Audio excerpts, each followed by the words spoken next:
आमच्या लेकराच्या मूर्ती पडत असताना आम्ही नाही बघू शकत. माय बापू तुम्हाला जास्तीचा वेळ नाही घेता जाता जाता सांगतो, अशी संधी पुन्हा नाही येणार. आपल्या महाराष्ट्रातले लेकर आपल्याला मोठे करायचे. राजकारण बाजूला ठेवा. आपल्या लेकराला आरक्षण मिळेपर्यंत आपण एक इंचही मागं नाही सरकायचं. आणि मी तुमच्या पाठबळावर आणि तुमच्या जीवावर मुंबईकडे निघालो. पाठीमागची बाजू सगळे सांभाळा, कारण तिकडे जर काही ताण दिला इकडे आंदोलन तुम्हाला सांभाळायचं.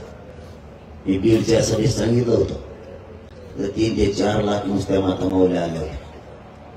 त्यांना सांगितलं आम्ही मुंबईकडे चाललोय, मुंबईची खिंड आम्ही लढतोय.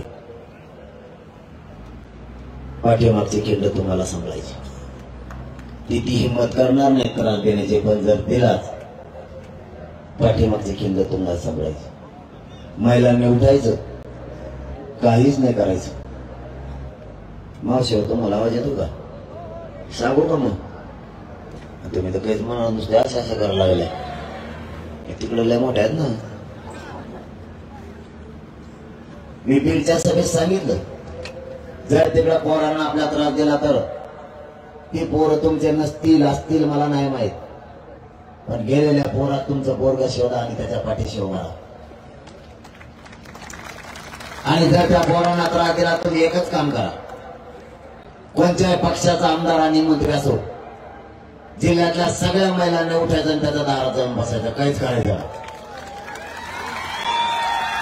त्याला 2च प्रश्न विचारायचे.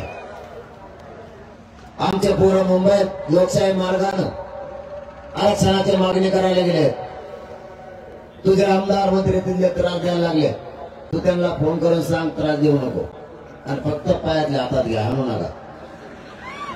ते 2 महिने दार नाही उघडायचे. काहीच म्हणत नाही. ते फोन करून सांगू का मला इकडे भाकरच होऊन द्यायला.